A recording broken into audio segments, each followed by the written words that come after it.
एक परीक्षा 103 सीटें और चयन हो गया 224 लोगों का। कट ऑफ से ऊपर नंबर लाने वालों का नाम गायब और रिजल्ट पर किसी अधिकारी का दस्तखत तक नहीं। यह कोई साजिश की कहानी नहीं, यह झारखंड लोक सेवा आयोग का असली रिजल्ट है, जिसने आज पूरे राज्य को सड़क पर ला खड़ा किया है। 11 गिरफ्तारियां हो चुकी हैं, आयोग के अध्यक्ष इस्तीफा दे चुके हैं, फिर भी छात्र मानने को तैयार नहीं। आखिर मांग है क्या? कहानी शुरू कहां से हुई और आज 6 अगस्त 2026 को हालात क्या है? ये पूरी टाइमलाइन आज इस वीडियो में समझते हैं। झारखंड, जिसे देश की मिनरल कैपिटल कहा जाता है, कोयला, लौह अयस्क, तांबा, यूरेनियम, बॉक्साइट जैसे खनिजों का घर। लेकिन इसी राज्य के छात्र आज सड़कों पर है अपने भविष्य को लेकर। कहानी शुरू होती है झारखंड लोक सेवा आयोग यानी जेपीएससी की 14वीं सिविल सेवा परीक्षा से। इस परीक्षा का प्रारंभिक एग्जाम 19 अप्रैल को हुआ था और उसका परिणाम 2 जुलाई को घोषित हुआ। कुल पदों की संख्या करीब 103 थी, लेकिन मुख्य परीक्षा के लिए 224 अभ्यर्थियों को क्वालिफाई घोषित किया गया, जो 18 से 20 जुलाई के बीच होनी थी। रिजल्ट आते ही विवाद शुरू हो गया। छात्रों ने आरोप लगाया कि उत्तर पुस्तिकाओं में गड़बड़ियां है। किसी छात्र के 48 सवालों के जवाब सही होने के बावजूद उसका चयन नहीं हुआ, जबकि कट ऑफ 140 अंकों से ऊपर रखी गई थी। इसके अलावा कैटेगरी वाइज कट ऑफ भी सार्वजनिक नहीं की गई थी और परिणाम पर किसी जिम्मेदार अधिकारी के हस्ताक्षर तक नहीं थे। छात्रों को यह पूरी प्रक्रिया अपारदर्शी और संदिग्ध लगी।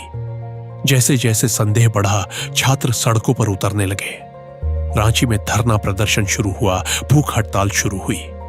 इसी बीच एक राजनीतिक कार्यकर्ता देवेंद्र नाथ महतो भी अनशन पर बैठ गए, जिन्हें सोशल मीडिया पर सोनम वांगचुक का दूसरा संस्करण कहा जाने लगा। छात्रों की मांग सिर्फ जेपीएससी तक सीमित नहीं रही। धीरे धीरे झारखंड कर्मचारी चयन आयोग यानी जेएसएससी की भी कई पुरानी परीक्षाओं पर सवाल उठने लगे, जैसे जेएसएससी सीजेएल का 2023 वाला मामला, उत्पाद सिपाही भर्ती, 10वीं बोर्ड का पेपर लीक होना और यहां तक कि नीट यूजी मामले में भी झारखंड के हजारीबाग और देवघर के नाम सामने आना। यानी एक के बाद एक कई परीक्षाओं में गड़बड़ी के सुराग मिलने लगे।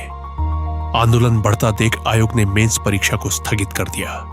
दबाव बढ़ने पर जेपीएससी के तत्कालीन अध्यक्ष, जो पूर्व मुख्य सचिव रह चुके थे, एल ख्यांगते ने अपने पद से इस्तीफा दे दिया, जिसे सरकार ने स्वीकार भी कर लिया।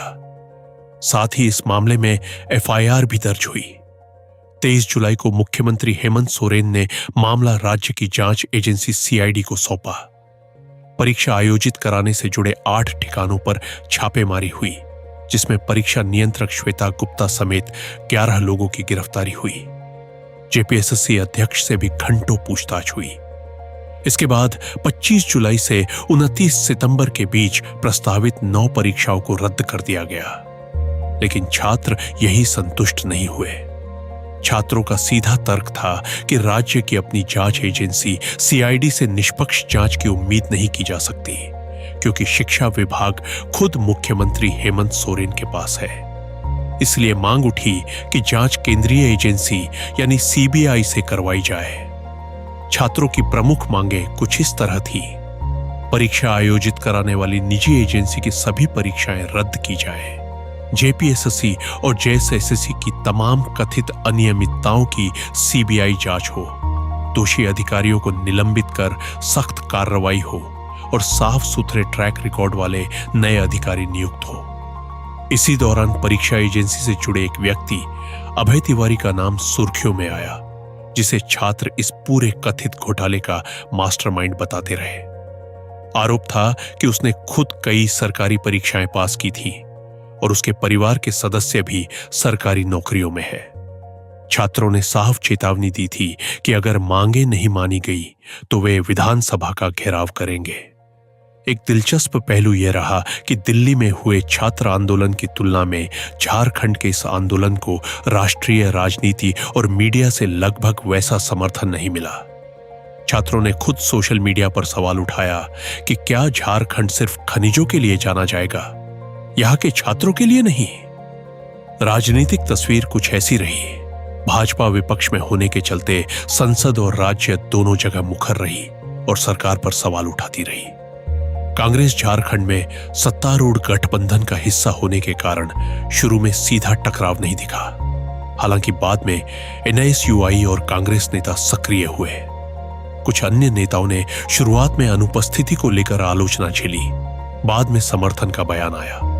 छात्रों ने बार बार यह स्पष्ट किया कि उनका आंदोलन गैर राजनीतिक है और वे किसी के इस्तीफे की मांग नहीं कर रहे, बल्कि सिर्फ पारदर्शी और निष्पक्ष भर्ती प्रक्रिया चाहते हैं। आंदोलन के बीच एक भावनात्मक पड़ाव भी आया। बड़ी संख्या में छात्र दिसम गुरु शिबू सोरेन यानी हेमंत सोरेन के पिता की पुण्यतिथि पर उन्हें श्रद्धांजलि देने पहुंचे और स्थानीय वाद्य यंत्रों, मांदर, नगाड़ा, झाल के साथ शांतिपूर्ण तरीके से यह संदेश दिया कि मुख्यमंत्री अपने पिता के आदर्शों पर चले।